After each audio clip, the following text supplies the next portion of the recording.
3, 2, 1. Here we go.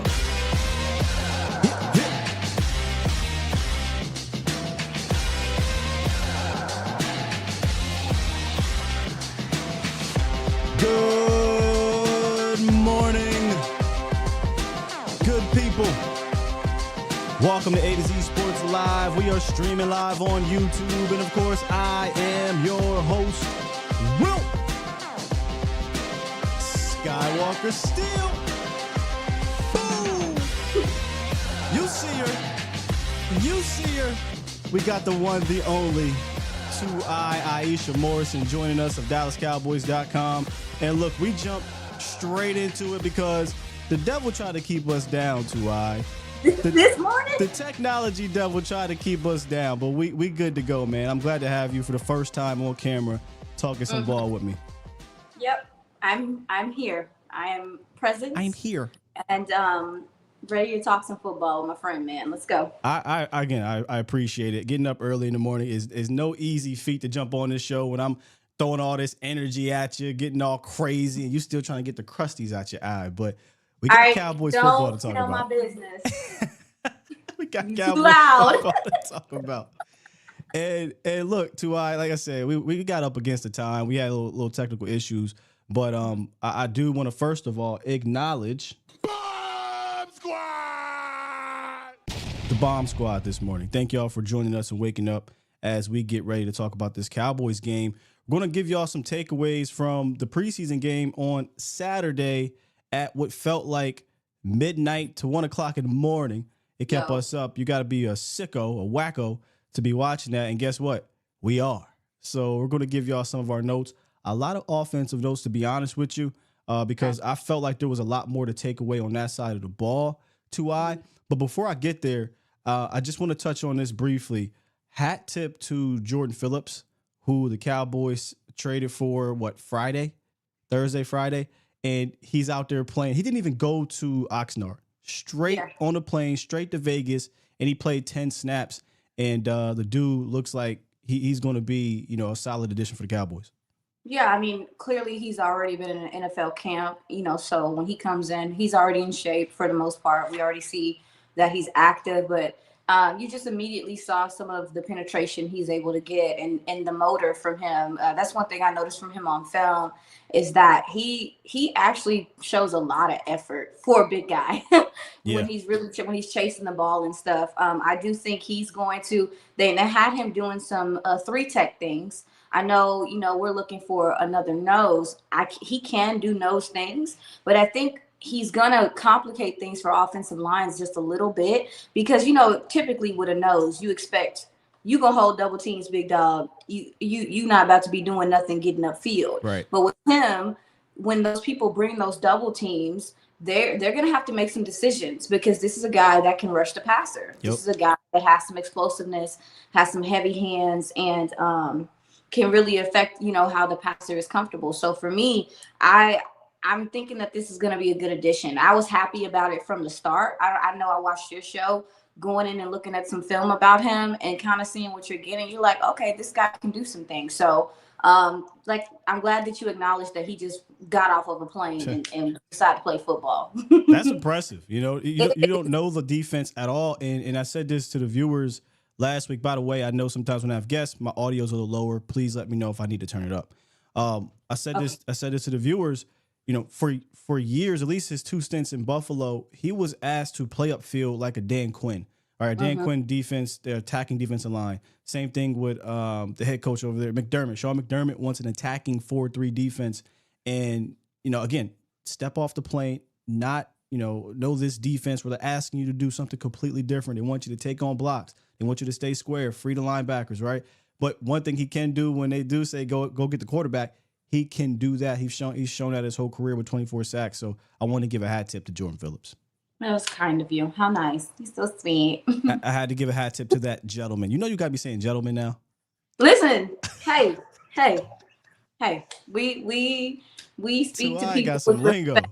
We speak to people with respect around here. Yeah. Hey, that's a good thing. It's one of those good things you got. I think Vaj does it sometimes too, adopting from you. But one thing I will not say is barnacles. That is yours. Yours only. You can have it. I know. Listen. I was just thinking the other day. I said maybe I need to, Just saying. Market. broaden my horizons. But it's funny to me because a lot of the fans like it, and I'm like, quite frankly, guys, I'm just trying not to get fired. Yeah.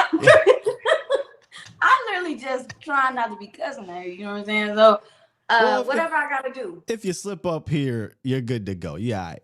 Yeah, I might say a couple words on here. I know I can get away with Yeah, that. you fine. You fine here. You'll be fine. Let's talk about this offense though, because Okay. there was a lot of things I liked coming out of this game, and I know, and we'll get to Trey Lance. Don't get me wrong, but I want to save kind of the big fish for last. But I know that's going to be the big headline. But please don't overlook what this run game did in this offensive line. I think that's the number one thing coming out of this Raiders game was how this run game looked and the running backs. All offseason or camp, I kept saying, you really can't tell, Iisha, what these running backs can do in training camp. You got to wait to see them make some plays in the preseason. And they didn't do that in the first game, right? Offensive line was shaky. The running backs there wasn't a whole lot of guys making guys miss. There wasn't even pop plays. That changed on Saturday. The run game was a totally different animal. And I'm going to pull this up here because I want y'all to see some of this. Excuse me. The run game was a totally different animal. You saw that there was some life out of Deuce Vaughn, who averaged 6.8 yards per carry. You saw Royce Freeman average 4.6 yards per carry. And not only just from a statistical standpoint, but from a traits standpoint, you have Royce Freeman. He has the kind of the tank is what I called him. He's going to make guys fall backwards. And then Deuce Vaughn kind of gives you a little bit of that shiftiness where he's going to make guys miss in a different way. So kind of your takeaways first with the run game in regards to the running backs, and then we'll get to the offensive line. Yeah, you mentioned the offensive line, and we saw it a little bit last week. We saw it a lot more this week. They are finding a lot of success with the duo and combo blocks. It's allowing them to get to the second level. It's allowing them to, these bigger guys to get their hands on some of these linebackers and stuff and move them out the way. I thought that in the past game they had, they were better there to start this game. But in regard to the run game, I'm excited about that because if this is indicative, because here's my thing, Sky. We talk about it. You've talked about it ad nauseum. Yo, this Cowboys run game, like the scheme, it's not very creative. No. It's not fancy schmancy. They're not doing a whole bunch of extra shifts. They're not really trying to do, as you say, cause conflict from what we saw in the run game last year. So to me, if you're not going to really change how, the defense's eyes, if you're not going to do those things, then you just gonna need to be able to run people over. Yep. And if these two of your possible starters are on this offensive line that we saw last night, Saturday. Whew. Yeah. If you're not going to be fancy, then you just need to be really powerful. And so to me, seeing them being able to go power, go duo, and do those things is encouraging if that's kind of the energy that you're trying to bring to the game this season. Let's stay right there and kind of talk about, I want to talk about three individuals in that O-line. First off, the first round pick, Tyler Guyton. Right. Continues to stack days, right? I said this about Beebe and Guyton. You want to see those guys stack good games, stack good weeks. And this dude, everything that he was so good at coming out of college is as advertised, right? The athleticism, the feet. He gets to his landmarks with ease. And sometimes he might overset there and a more experienced, better pass rusher will get him. And we've seen that in camp, right? But those are the ups and downs he's going to learn from. But what he was good at coming out of college is as advertised. What you wanted to see him get better at is obviously the hands. And for me personally, Iisha, I didn't see a whole lot of whoop ass consistently in college. And I said, he's going to get in this room with Terrence Steele, with Zach Martin, with Cooper Beebe, with Tyler Smith. And he's going to say, oh, nah, I got to bring that every single play. And boy, did Tyler Guyton bring that every single play in that game. And it was another impressive game for Tyler Guyton, and his arrow is continuing to trend up. Yeah, no, I agree. I even wrote my notes. Like, he got a little bit more of a mean streak to him than I originally expected. And, the pass blocking in college was good, but it was the run blocking and the temperament in the run blocking that, I had questions about. So kind of seeing him, to your point, take that on more. And that was something that I collectively saw. I mean, from Beebe, from Awesome, from TJ Bass. These guys are finishing. I mean, these guys are like playing through the whistle, making sure you're on the ground, tossing people out the club type thing. And again, that temperament in general, I felt like the run game last year lacked in general. So if your young guys are doing it, if they acting like that, like you said earlier, your veterans are going to have to follow suit. Now, in regard to Tyler Guyton, I do think there was a couple times early in this game that I felt like he was more so reacting to the rusher and he wasn't being the aggressor. And so there were times where he got caught, reaching and doing some lunging type things. We already talked about it. And that was one of my things with him coming out of college was the hand placement, stuff like that. I'm sure he's going to get coached on that from Duke and everybody and their mama because, he's working.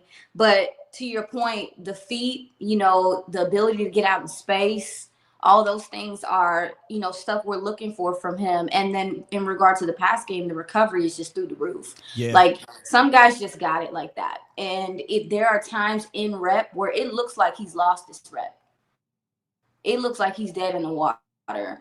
But he can literally get under his pads, get his hands inside, and use his feet to, find some leverage, against some of these edge rushers. And it was actually really cool. Like, I know people think this type of stuff is corny, but it's cool when you see a guy to the caliber of Max Crosby. Because here's my thing.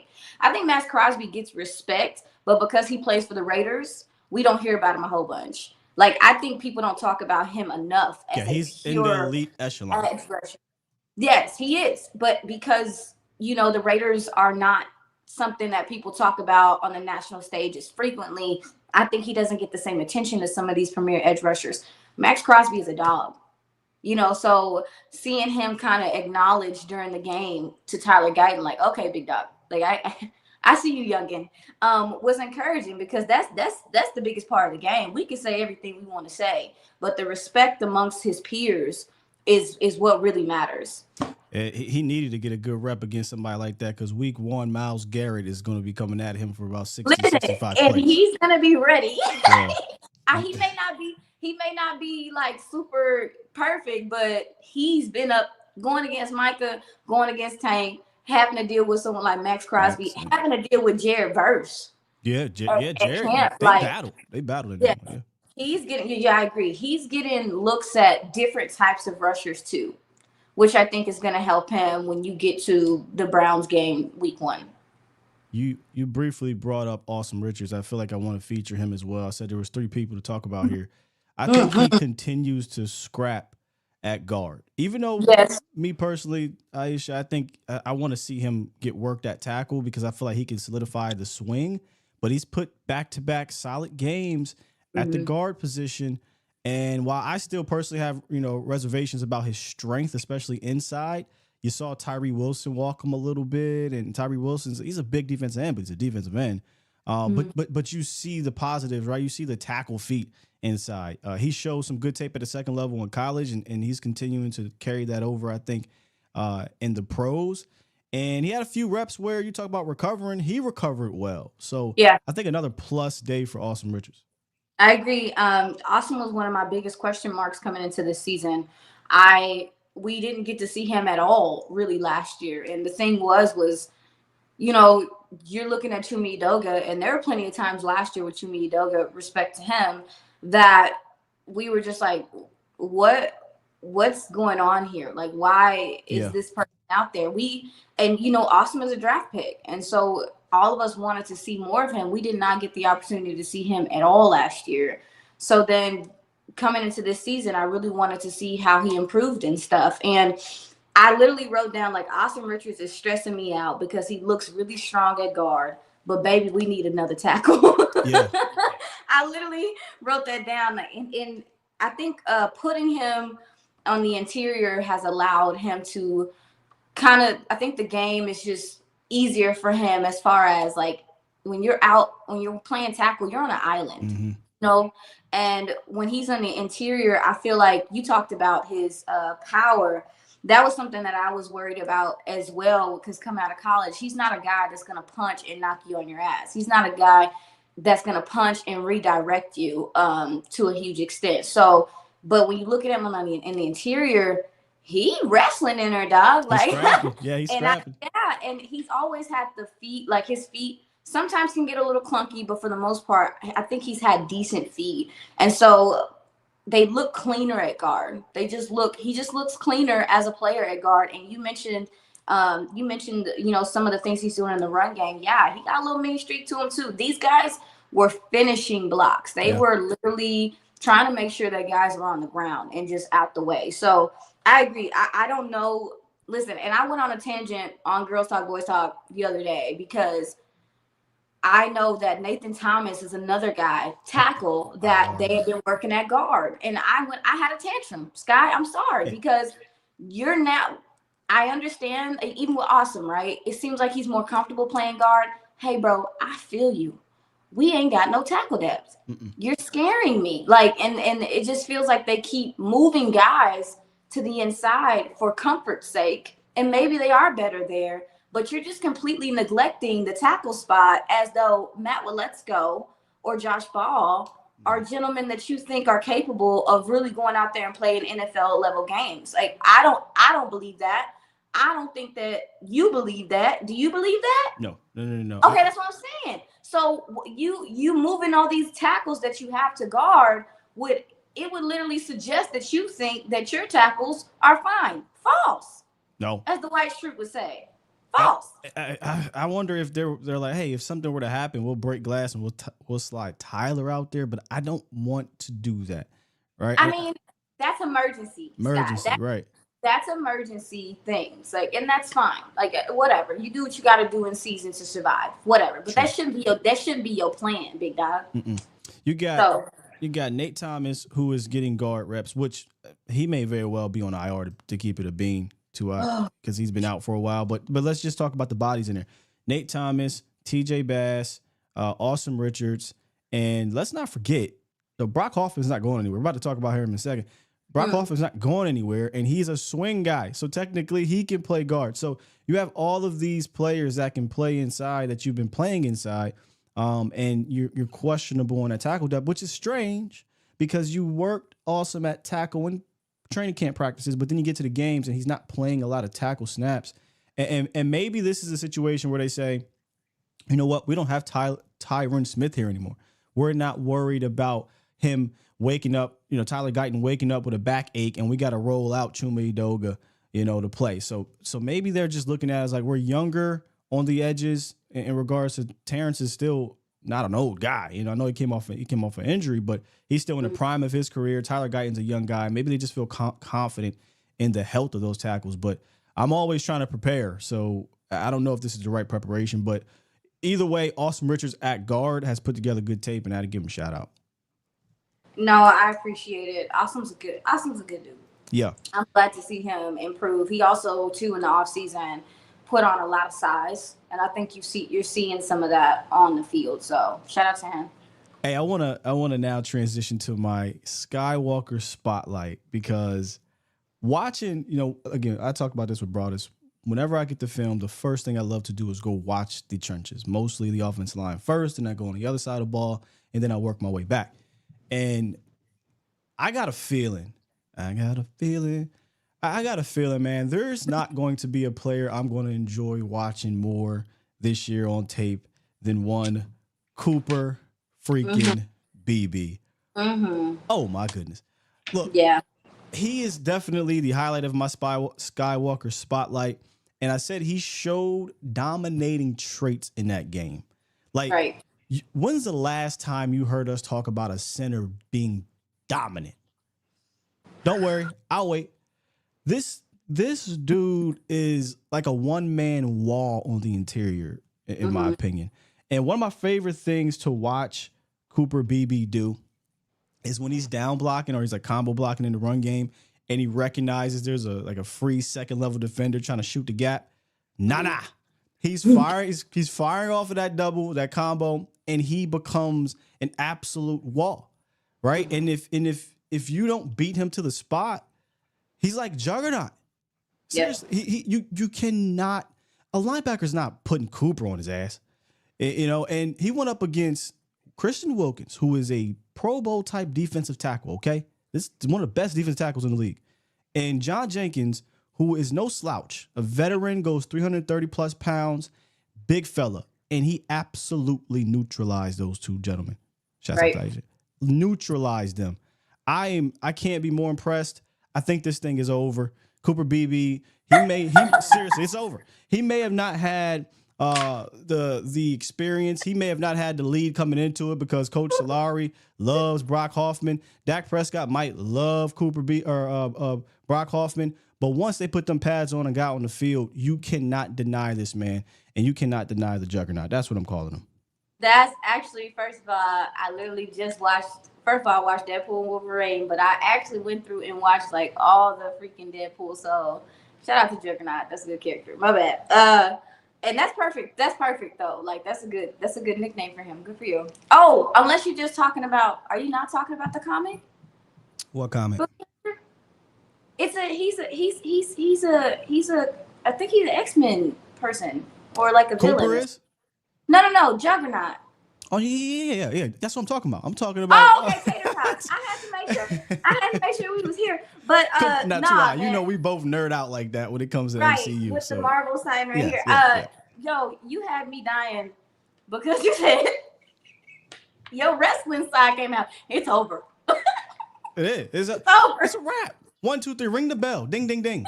No, I agree. I agree, man. And I knew what was up when Mike McCarthy got on the podium. First thing I'm gonna Cooper Beebe has earned opportunities. I said, oh well. Cooper Beebe took them opportunities. Yeah, I was like, it's over. And yeah, to your point, like the awareness from him is advanced to me for him to be as young as he is, because a lot of guys aren't good in passes like that early in their career. I mean, that would insinuate that he's reading, like he's really reading what the defense is doing in real time. And that's what you want for your center. I literally wrote down, I said, it's the second level blocking. I feel like I'm just repeating myself, but this running game could not get to the second level last year. And it killed you. You couldn't threaten the second level. So you're sitting up here like, well, everybody's like, well, why is it when Dak sees too high, he's struggling? Because don't nobody give a damn about what you're doing back there in the backfield. They don't take you seriously. So it's a trickle down effect on like what you can do and what you can't do as an offense when you can't get to the second level. He just climbs so well, and he's so wide, Sky. Like his stance he has one of the best bases I've ever seen. As far as you look at him, he looks balanced. His heel to toe is on the ground. He's never on his toes like that. Like when he anchors and drops that ass, as I like to say, it's done. People stop moving. You might as well pack it up. Like I just felt like what we're seeing from him early on is encouraging, but for me, it's more encouraging because I know my quarterback that struggles sometimes when he has a lot of interior pressure is going to have a guy that can fire off the ball and handle things right away, and not be driven back. And that's the difference between he and Hoffman, is the fact that Hoffman is as strong as he appears to be. It's like his body, I think mentally he's strong. His body can't follow that. Yes. He does not. I was really surprised at his inability to really sit into his ass, let his weight go down to his feet. And I mean, my bad. Can't drop that ass. Yeah. You know, I've been around draft people. So. But yeah, the fact that he can't put his weight into his feet is on display. And you see him like getting rocked back a lot, because I believe from watching him at this point, this is an upper body player. You can't be an upper body player at center, especially with this division and what you about to be dealing with from the Commanders, from the Giants, who let a guy like Jordan Phillips go because they like, baby, we good. What? Like, prepare us, Lord. This whole Solari loving Brock Hoffman thing is all fine and dandy, and I had kind of teased this at the beginning of camp when I said, look, Brock, you said it perfectly. Brock Hoffman, from a mental standpoint, yes, he can outduel Cooper Beebe early because he has the experience, but he cannot physically do what Cooper Beebe can. He can't. It's physics. He's Yeah. 300 pounds ish, 305, right? Cooper Beebe legit at 330, 335, and he is built like a damn tree trunk. Like you can't, and he keeps his There's a one rep. Let me see if I can pull it back up here. If you go look at this rep, what he does to John Jenkins, where is it a run? Yes, it's a run, and he just continues to use his legs and drive him back so much so that John Jenkins looks back and is like, "Hold on, player." Like, wait a minute. Hey, my now. This is family it. This is it right here. And he looks back at Cooper Beebe like, bro, that's a 335-pound defensive tackle, ladies and gentlemen. I've never seen Brock Hoffman do that. No, and that's just a testament to, again, his base, but also to, when I say base, I mean his lower half. I mean the hips down and the core strength. And this is a strong dude, y'all. Like, you got to be a strong MFer to do some of the things that he's doing. And again, the feet are also good. The feet also follow suit. I think that he has the ability to mirror well. You see him just kind of staying with guys. And I'm impressed also too, Sky, with the hand technique so early. Just the fact that he's able to place his hands and latch on as quickly as he does. That tackle experience. Yeah, you're absolutely, and as clean as he does. So anyway, I'm gonna stop. I sound like Woolchuck right now. Like, let me not just be crushing on BB. Hey, Iisha, it's hard not to because like I said, when we watch his film throughout the year, every week we do film reviews and stuff on the show. It's going to be really hard not to just like focus on Cooper Beebe. Now he will be next to Zach Martin and Tyler Smith, so we'll have other guys to look at for sure. But I am so confident in the middle of that pocket being so clean for Dak, and that is huge because one thing I noticed, and I talked to Broadus about this, is in camp you notice Dak is. I know it's going to sound like elementary, but he's stepping up into the pocket with so much more confidence.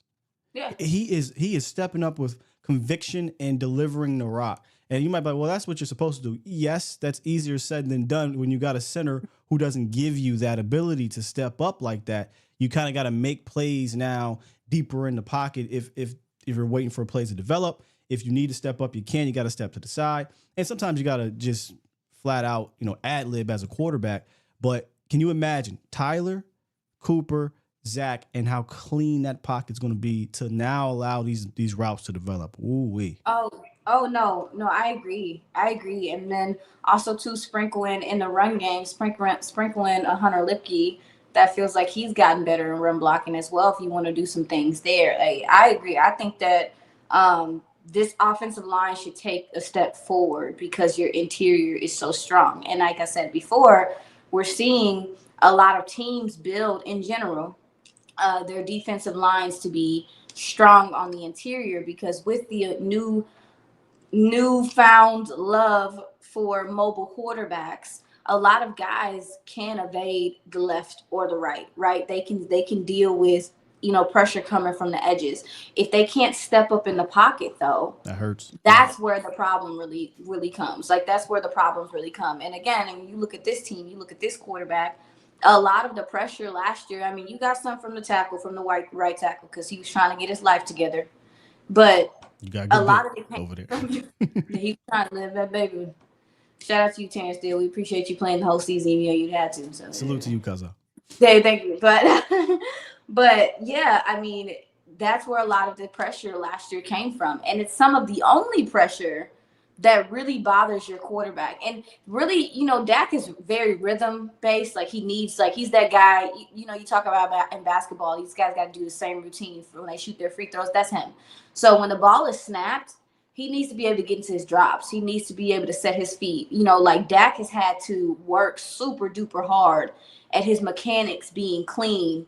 And so when that's thrown off, that's when you see balls sailing on him and stuff like that. And I felt like he was rushed a lot of the time in his reads and getting his feet set coming out of his drops because there was pressure coming from the interior last year. So to your point, I think pass protection should improve this year if you're going to have these two young guys out there. Think about what you just said. If all that is the case, and this guy was pretty much the MVP of the league in the regular season, that's just scary. If he can actually, enjoy a clean pocket where he can step up and he's not tripping, and now if your bookend tackles are giving him some time, I mean, look out. Oh yeah. I mean, Dak. We don't. It's kind of how we don't talk about Micah like that because we know he's gonna just come in and camp and wreck shop. Yeah. We haven't really talked about how clean Dak has looked through training camp. As expected. It's expected at this point. It's expected with him going into coming off of an MVP type season that he's just gonna come in and be that guy. But personally, I feel like watching him during training camp, we always talk about the command and all this stuff, and it feels like he has total control of this offense in year 2, which we should be excited about as well, especially from an aerial standpoint. You brought up a basketball term, and I often do that. I cross basketball terms, wrestling terms, sometimes even outdoor baseball terms in there. And when we talk about the quarterback that played yesterday and Trey Lance, I use a basketball term. I said one of the best things for Trey Lance yesterday was seeing the ball go in the hoop. I'm not sure if you ball. I mean, ball, but I'm not sure if you actually balled, Iisha. We never had that conversation. I did. Go ahead. You can talk. Okay, so you know how it is, right? If you're off and your confidence is just not there, all you need to do sometimes is just see the ball go in the hoop, right? Mm-hmm. They talk shooters sometimes get to the offensive or get to the free throw line, see it go in, and things start to happen. I think one of the best things to happen for Trey was seeing the ball go in. By the way, that's not against the Rams. Let's just say against the Raiders in regards of having not one, but 2 touchdowns, right? He ran for 1. He rushed for 1. And you can tell, even though this was a bit of a choppy game, at the beginning, especially early, it looked kind of just like how it started a little bit last week. And then that third quarter, as he admitted, not the greatest third quarter for me. You got to start better. But you can tell McCarthy wanted to kind of slow things down a little bit and get him in a better groove. 41 attempts last week, 23 attempts this week. A lot of play action drop back game. McCarthy said, we want to see him operate in the drop back game. That was one of the main things he wanted to see. The protection was better in this one, in my opinion. We talked about that. And his higher moments were higher than last week. The Flournoy touchdown was a big play for him. But to me, the thing I think he should be most proud of is that the end of the first half, where I agree. Less than 30 seconds, he just takes what the defense gives him, didn't panic, and he uses athleticism to set up a monster field goal attempt. Shots out to Brandon Aubrey, the best kicker in the league, Craig. And he was no panic to his game. He just went out there, took what the defense gave him, used his legs, boom, 3 points. I thought that was the most impressive thing from Trey Lance, but we'll talk a little bit more, but kind of just your overall thoughts on Trey in this game. Oh, my bad. I got caught. No, you good. You know what's crazy? It didn't get caught on the camera. You good. They didn't catch it. They didn't see that. Okay, good. But no, I felt the same way. Like I said it out loud, watching, that kind of 2-minute drill that they kind of did. That he just, it just seemed like he just went out there and played football. He just went out there and he wasn't thinking a whole bunch. He just kind of, got them down the field. And for me, and there was a couple of times, even last game where you see grass open and you're just like, well, run, baby. Go ahead. And you mentioned that Mike McCarthy is doing some things with him with play action. They also did some read action things, some RPO things too, that I think are ways to get him comfortable, ways to just get him to settle into the game. But also too, when you do those things, that dictates defense. And I thought the balls that he threw this time were mostly better on time. He did throw with a little bit more anticipation, I felt like, this past week. Did you feel like that? Yeah. Yeah. I mean, it's so weird because I feel like this game plan, after a while, because I watched that's the thing about the broadcast. I have to wait to see the all 22 to look at the processing and things like that. Right. The game plan didn't require him to do that a whole lot. But I tell you this, on the comebacks, his mechanics are just a little bit slow anyway in regards to the release, but you can tell the decision to make the throw was an anticipatory throw. So he throws a really good comeback because he has a live arm, and he wasn't late on those. So I 100% give him a ton of credit on those comebacks. He might throw one of the better comebacks on the team because his arm is so damn strong. Well, yeah, and then when you talk about the red zone, you were talking about it earlier. Like we already know, like that window gets really tight. Yeah. You're really sped up down there. Like you don't have time to be indecisive down there specifically. So seeing him, do better down there with the run to the left, and then also too with the TD pass to Flournoy. For me, it's looking at how he places the ball. The touch on the ball, because like you said, we need to see some touch. He got a crazy arm, and he's still figuring out how to control it. And I'm sure a lot of that too are just the mechanics of it all. And I think a lot of that is from his lower half and getting that balanced.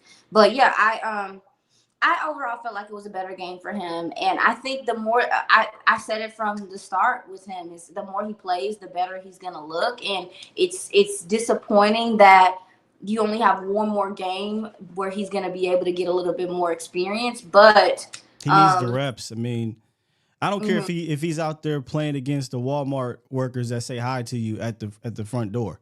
He needs to be out there playing live game reps because he just doesn't have a lot. And like I said, overall, it definitely was a step forward for him. From some of the things that I was looking at for him to get better at, it was tough for him to do because they didn't ask him, and when they did ask him, you saw the same struggles, right? Like the accuracy wasn't is great. That's just going to be. I don't think that's the type of quarterback he is. The processing, there wasn't a whole lot of plays that required it, but when it was there, I would have liked to see him go through it a little bit more, right? Mm-hmm. He tends to have this rookie running quarterback thing to him where if the first read's not there and the route or the play design requires some manipulation in the design, right? He's not letting it go. He's not letting it happen and sitting in the pocket and delivering, but that's because he ain't played a whole lot. So what is he going to do? Use his athleticism, get the hell up out of there, get some yards, or use his feet, dump it off, and keep the play going. So it's still a positive play, but there are some of the things that even in this next game, I know he's not going to play against starters. That's the next thing I want to see. Hey, Trey, are you slowing the game down, processing it, and hitting these guys? I want to show a couple plays where he did that and he didn't do that too. So let me see if I can pull this up. You said you saw it earlier, right? When we tried this? Yeah. Okay, you got it? Yeah, I got it. Thank you. All right, well, let me make sure I got it on my side. Because one thing. Oh, yeah. Actually, I should be good on my side. Yep, we're good on my side. All right, this first play was one of Trey's best throws, I think, of preseason. And this was the deep throw to Racey McMath, where he runs kind of this deep in. Mm-hmm. And, again, we talk about patience. Trey shows that. It gets to the play action. He gets to the top. He stays patient. Good, clean pocket, right? Good, clean pocket right there. Strong base. Delivers the rock. A little bit of yak, too. He has to throw it to protect the guy, and I think that's one of those things we see Dak Prescott do a lot. And people be like, oh, he threw it behind him. Look, if he leads him, Cowboys Nation, he's getting his head took off. So this isn't an inaccurate throw to me. I think this is a throw where you protect your guy. Racing McMath catches it, does what receivers are supposed to do, protect the ball, get upfield. So that's one of the things you like to see. On this play, this was the early play where I want to say this is Tyree Miller-Johnson runs a deep route, but this is where you kind of see the vision, right? The inexperience and not noticing the seam route. Dak loves this. If you're going to be late here, and when I say late, in changing up the picture, and you're going to leave middle of the field open for Dak, talk about it. Best believe this seam ball is coming. So I'll let the play run, then we'll run it back. I still think a pretty solid pocket to manipulate the coverage with your eyes, manipulate the safety, and deliver that seam shot. So let me show you what I'm talking about here. So he gets to the back. First of all, I hate this late play action right here. This is stupid because he's coming out of under center with his eyes to the defense. That's great. Now he takes his eyes off the defense with that play action, and I think it throws him off a little bit. But anyway, top of the route or top of the drop, this isn't open, Trey. There's absolutely no need to stick with your first read, and that's the thing he tends to do is he stays with that first read. What is open, Trey, is this seam shot. Now, you can fire that thing and put it on him. You can lead him inside a little bit, But what a veteran quarterback often does in this situation is he's going to look off this safety, like Trey's doing right now, right? I'm going to look off this safety and I'm going to come back to the seam shot because it's there. But young quarterbacks often stay on that first read, and he tries to get one off and airmails it a little bit. Yeah, they also, too, I mean, another thing with young quarterbacks in general is like, well, I've always learned that you know how good your quarterback is by how he attacks the middle of the field. Yeah. So, I mean. And young quarterbacks, that's one of the later things they're comfortable with because it's a little risky in the middle, right? It takes some time. So it speaks to your point, some of the inexperience coming into play, just kind of being scared to put that ball down. Don't want to make the mistake, right? This this third play here, gonna get a bit of I think this is a dagger concept on the backside or the strong side, and he's gonna again run up the seam here, or a little. He kind of runs up the seam, but then he kind of bends it inside. The reason why I wanted to show this play is because this is one of those situations where clean pocket. If the first read's not there, no need to panic. Let the play develop, and you'll hit the open guy. So here we go. Drop back. Look at the pocket, y'all. That is beautiful. Okay? That is beautiful. And instead of just sitting there and letting the play develop, when the first read's not there, what is he doing? What is he looking to do? He gets happy feet and he's moving up. Now, he does step up and deliver the ball, and this is a good play because he sets up a fourth down play where they can go for it on fourth and short. But if you just drop back, you got a clean pocket, reset the pocket. Manipulating the pocket is a little bit nuanced for a young quarterback, but this is year 4. Manipulate the pocket, let the play develop. And if you let the play develop on the back end, what you're going to see is my man get wide open back here. I mean, this is open. You just step up, be strong. He has a live enough arm where he can deliver this on a rope. He can. He can lead him out here if he wants. He can do whatever he wants with this because there is nothing but space and opportunity right here. But instead, he steps up, and I don't even call it step up. He runs up, panics a bit, and dumps it off. So these are just a few plays where I look at Trey and I say, okay, you see the good, right? In regards to when he is patient and he is confident and he allows these things to develop. And then you see where, there's that inexperience. There's where he hasn't played enough to understand late safety dropping down means you're going to get middle of the field open. Hey, let me play with this safety. One of the things Dak does, I think, among the best in the league is he toys with safeties with his eyes. And he comes back and he fires that seam ball. He fires that comeback route, et cetera, et cetera. So that's just some of the things from film where he's going to get in there and he said it. Hey, man, I left some plays out there. But this is overall, I think, a positive step forward because you saw the ball go in the hoop for Trey, and he was really exceptional at the end of each half, the first half and the second half. You need that. Yeah, I mean, that was one of my comments about him last week was just him seeing the field and, and really processing what he's seeing. And again, I think that he's a bit unsure at times. Like you mentioned, I think that sometimes he just doesn't recognize things. And I think his eyes get fixated sometimes because those pockets, there are plenty of times, Sky, I'm glad that you showed, I wrote it in my notes. There were a lot of clean pockets this game. This offensive line, that first round of guys were able to really, get some stability there. So this offense could run and do some things. And when you mentioned him not being patient and then stepping up and having to just, dump the ball off. That's something that I've noticed from him as well is most things are underneath, they're short or whatever. He did attack a little bit deeper into the field this game, but for the most part, he's not really attacking down the field. I think a lot of that has to do with him being a little impatient and waiting for these things to kind of, open up. Yeah, if he were to have to play for a team, or let's just say this team, your passing offense would 100% be nerfed. I think he can execute the short game, right? One of the things he does best, and I'd argue maybe the best on the team, is because of his elite athleticism and he's 6'4", 6'5" stature. When they do those rollouts, and if there's a free rusher, he's so fast and so big that he can throw the ball over the top and hit that tight end. Now, Dak does that phenomenally in general, but there's times we saw over his career where, hey, he didn't get the ball over top enough, and now we got interception or a bat down. But Trey does that really well. So the short game, in that aspect, move the pocket, play action on the move, great. My worry is that if he is anybody's quarterback and you're going to have to play that short game, well, this isn't preseason.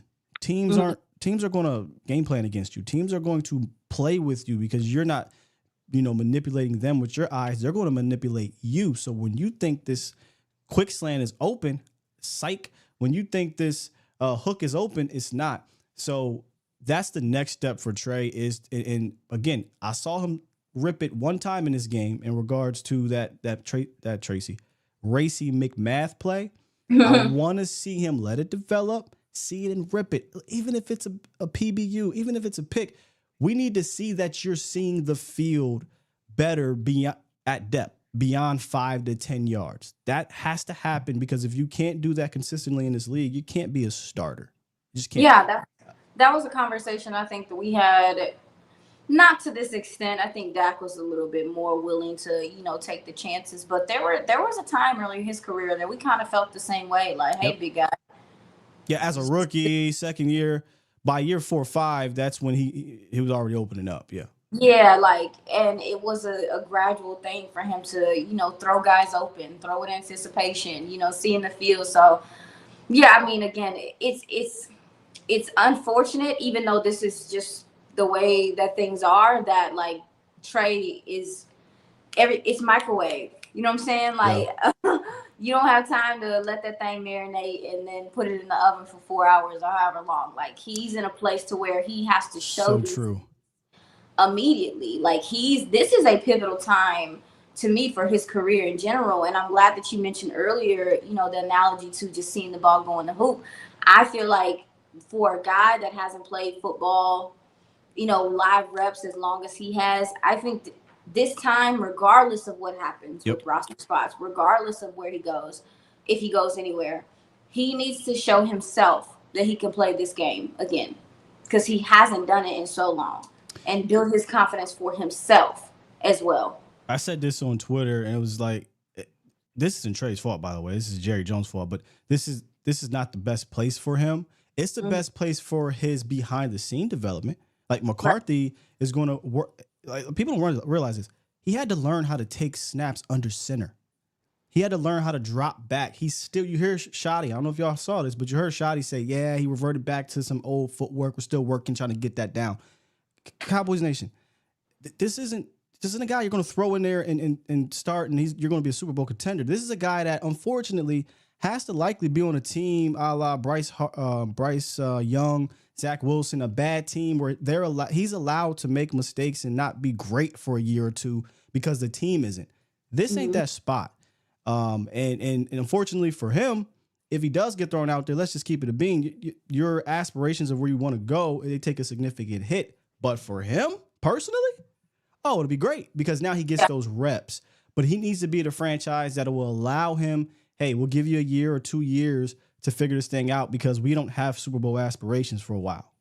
Oh, yeah, and also, too, with respect to the fans and in the comment section, also, too, he's in a place to where a lot of the fans and folks alike don't like the starting quarterback. So, well, yeah.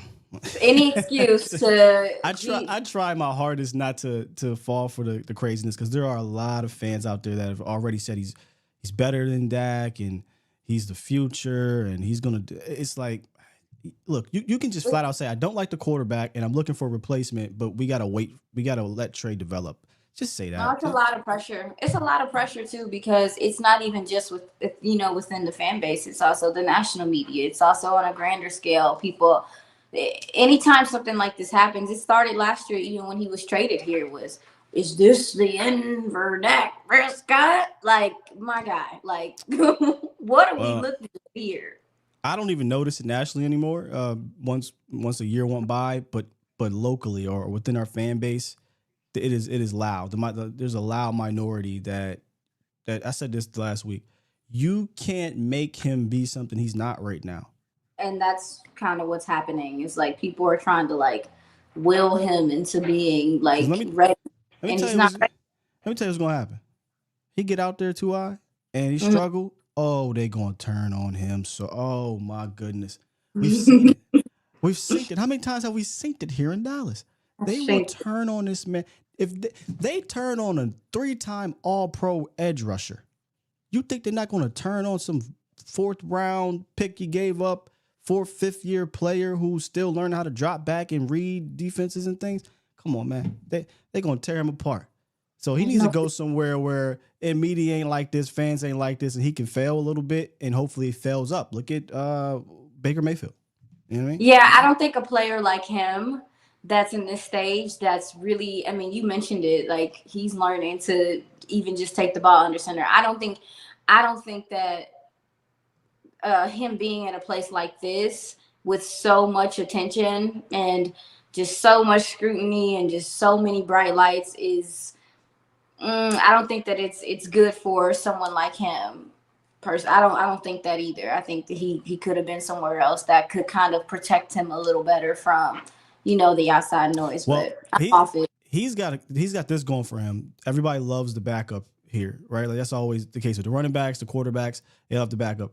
It changes when you become the starter. So he's not going to feel that probably here in Dallas because Dak ain't going nowhere for 2024, and we'll see what happens in regards to that moving forward. But end of the day, good positive step forward for Trey. He's got one more week to get these real reps, and then I think the conversation will now switch, and we won't do it today.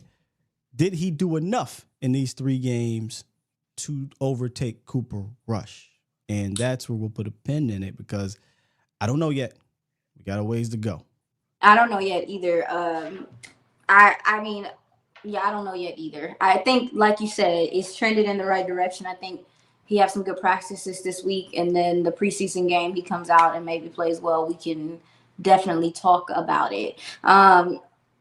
2 things before we go. Yep. You commented on Deuce and Royce Freeman. Yes. I didn't get a chance to say anything about them. I'm going to say this with respect, and I said it on Girls Talk, Boys Talk. Really, I didn't say anything. I just stared into the camera.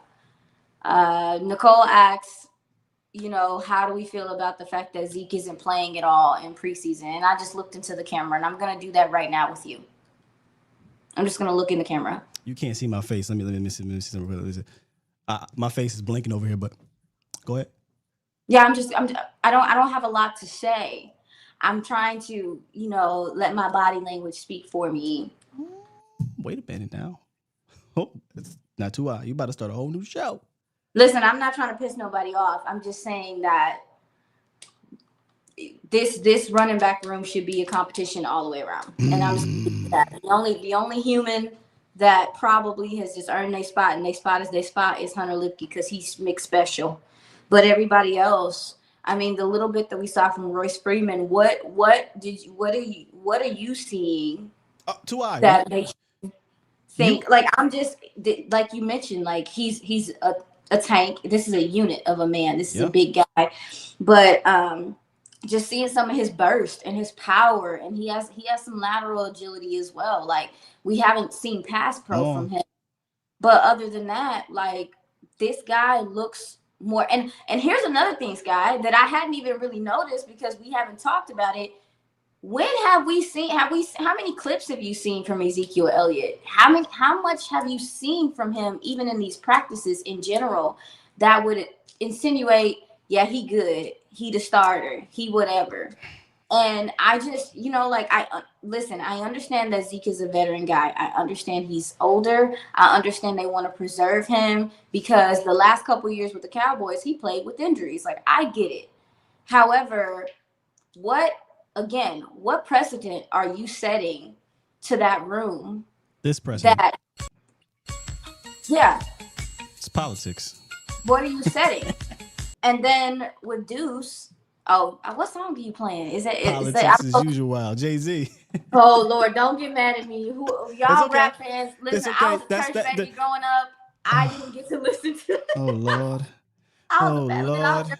Growing up, I didn't get to listen to. So we got the same birthday, but not the same birth year. So I know I'm a little late. But also too with Deuce Vaughn, I listened to his post game interview, and he said he wants to, show what he can do, chipping and doing pass pro. But I do think that he allowed himself to just his vision to do the work for him this game. Yeah. And I thought he played a little bit more freely. I did. I thought that he was, I think he let positive yardage come to him, and we got to see just how he can stop on a dime and go. We got to see. How about him getting extra yards for a little dude that you wouldn't think he would get? First of all, let me just say, it's not that many people that talk about Deuce Vaughn that have like been around him and like, this is a powerful person. He just yiddle. Like he just yiddle like me. Yiddle like me. Hey, dude, somebody clip this and send it to Deuce. No, he's not gonna be mad at me, but he's just like I'm just sound like I'm talking to Enzo. Stop. You're gonna get me fired. They like me. No. Deuce gonna have fun with it. But no, he's just short. He's not small. He's just short. He's not small. Like when you look at how he's built, like this is a strong person. Like he's not built like no little dude. He's just not tall. So him running through tackles and stuff like that, like his lower half, like his legs are strong. They're powerful. And then when you look at his college tape, he's playing against some of the better defensive line in college and working them. It's not just bouncing outside and stuff. He literally had yardage, in between the tackles, and he's able to get skinny in a way that a lot of guys can't because of the size. And we talked about it. Sometimes he gets lost behind blocks. Like I was looking that at first play, he gets lost and he gets extra 6 yards. You can't see him. Yeah, you can. And as a linebacker, most of the time you have to level change. Mm-hmm. I'm using MMA terms. You have to level change because if you're tackling, most guys you're tackling like up here. Now you got to come down to his level. So he puts guys in a tough situation too. He clearly knows his critiques, right? He clearly knows like that people don't think he can pass pro, people don't think he can chip. So hopefully next game he's able to show some of those things. But you're looking for some fire in that run game, and I think Rico is a good all-around back, but we're looking for some explosion. And to me, Royce Freeman and Deuce Vaughn have shown the most explosion out of all of these guys besides Rico at this point. So what are we doing here? And I'm not gonna get mad. I'm just saying I want to field the best players. I want to field the best players because especially with this offensive line coming together, put the guy out there that's gonna make people pay. Put the guy out there that's people gonna have to think about. It's a fair thought, Iisha, because one of the things we said a lot is this room is redundant. Like you signed Royce Freeman and then you went into the draft and then you signed Zeke, and that's a redundant addition. You already had that type of back. Now, right. I understand Zeke is one of the most elite backs in regards to short yardage and goal line, but I don't see why Royce couldn't provide that, and you didn't go get a guy a Jalen Wright just staring at you right there. But he's here and he's not playing, and it's like, wait, this was the guy you guys cut a couple years ago because you didn't think he was good enough to keep around. You brought him back, and now you're kind of giving him that treatment. So it's two sides, though. One side, he can get hurt. He can get, he's older, injury prone. Maybe they're trying to do that. The other side is, like you said, well, what about competition? Because if it's about competition, I just saw Royce Freeman and Deuce Vaughn go out there and say, I'm here, right? Like, hey, I think I can bring something to the table. And special teams, Sky. No, he's not going to play that. No. But everybody else got to. Yeah. But everybody else, Hunter Lipke, Rico Dowdle, like Deuce Vaughn, Royce Freeman, every one of them has been involved in special teams. And so that's why I'm just saying, like, listen, like, I'm not feeling that because you're setting that speaks to your actions, speak to your roster. Your actions speak to, what these guys feel about their opportunity. And if I'm sitting up here and I'm like battling for a roster spot, but I'm involved in other things, it's just Iisha. I don't think it's fair, and I'm big about fairness when it comes to this game. I want to, like I said, play the best person. And people mention the leadership and everything or whatever. Okay, well, baby, put him on the staff. Stop. Let him cook. I'm sorry, like let him cook now. Let him cook. I care. Let him cook. Don't do that.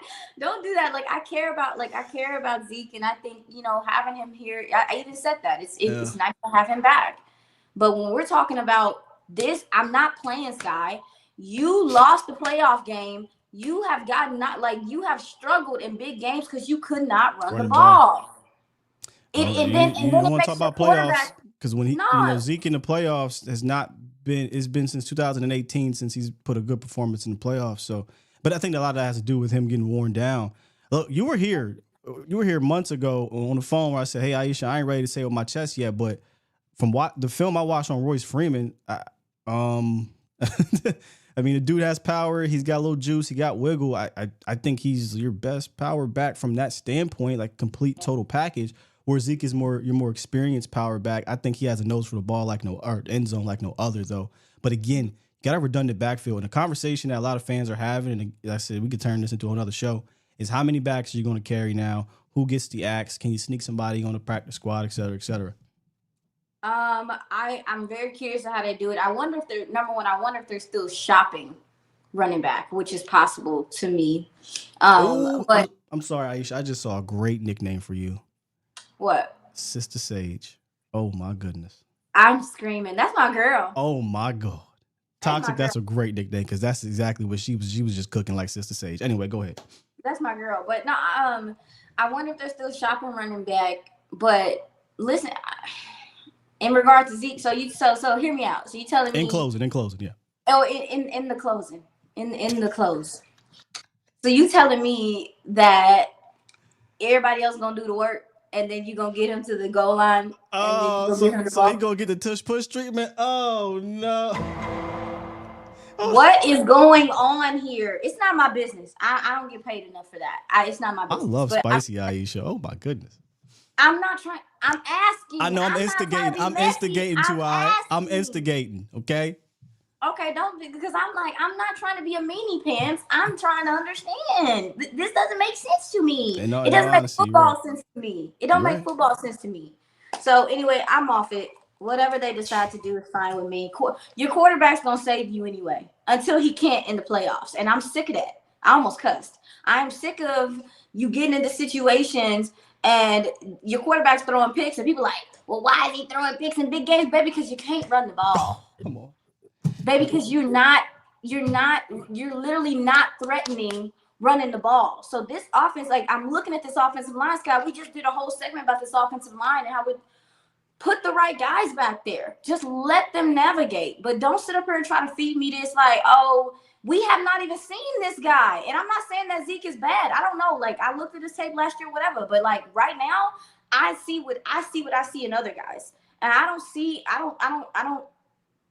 about to go. No, all right. Go. No. That passion is what I love. That's why I sit back and I let you go to because when you deliver it, you're not just delivering with passion, but you're also delivering straight facts, right? Like this isn't just coming out of nowhere because you're emotionally charged up about a specific player or not. That's a real thought that people are having and have had, honestly, for quite some time. So I appreciate you not just only giving us your thoughts on that, but on everything. And please, y'all in the chat, can y'all drop flames for 2 hours? Oh my God.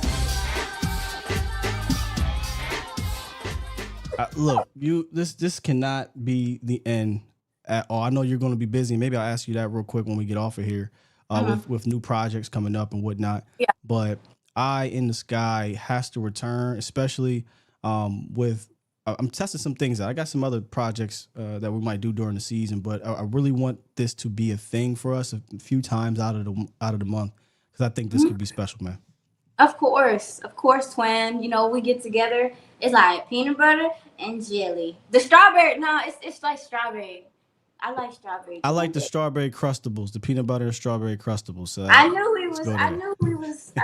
Or it's uncrustables or whatever the hell they call it. One of them things. Hey, appreciate y'all, Bomb Squad, for coming through. I'm going to go ahead and hit this button because I got to get going. I got to get going. And we got some things and work we got to do to give y'all a great show tomorrow. Push the goddamn button. I'll push it. They are thanking you in the chat to and y'all, she on camera and in real life she is yellow. She yellow.